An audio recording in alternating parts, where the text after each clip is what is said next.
তারা ভাইয়ের মার্সিডিজ ভেঙে জুতো বানালো, কিন্তু ভুল করে বিশ্বের প্রথম রানিং শু তৈরি করে ফেলল। অ্যাথলিটরা বলল জুতোগুলোতে পার্সোনালিটি নেই। তখন এডি একটু পেন্ট দিয়ে জুতোর উপর ফোঁটা দিল, আর এডিডাসের 3টি লাইন লোগো তৈরি হলো। পরের দিন কোম্পানি ভাগ হয়ে গেল। ছোট ভাই 3 লাইন নিয়ে গেল, বড় ভাই বেছে নিল চিতার লোগো।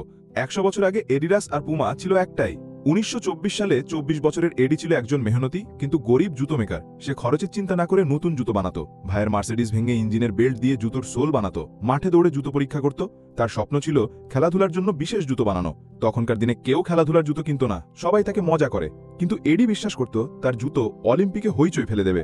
অন্যদিকে ভাইয়ের রুডি ছিল চালাক আর বুদ্ধিমান। সে বিক্রি করে টাকা জমিয়ে মার্সিডিজ কিনে সবাইকে দেখিয়েছিল।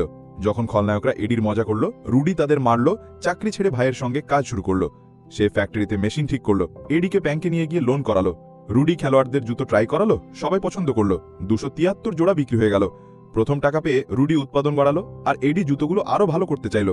আবার মার্সিডিজ ভেঙে টায়ারের সোল বানালো। জুতো হালকা হলো, কিন্তু দ্রুত ক্ষয় হলো। রুডি গর্বিত হলেও রাগ করলো। তবুও রক্তের সম্পর্ক তাদের একসাথে রাখলো। একজন উৎপাদন করলো আর অন্যজন বিক্রি করলো। রুডির স্ত্রীর চেয়ে এডির স্ত্রী ছিল অনেক কাজে সহায়ক।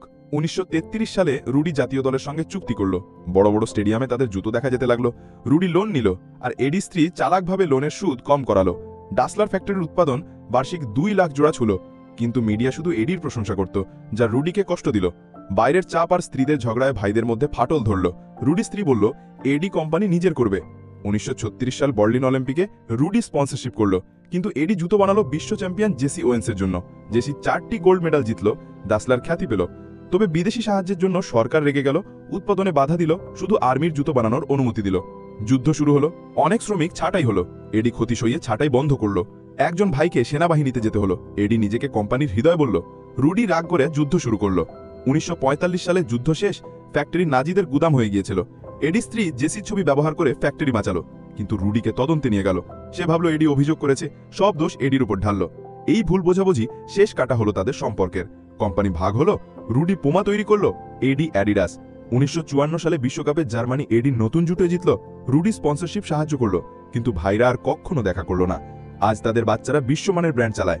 2009 সালে ঝগড়া শেষ হলো।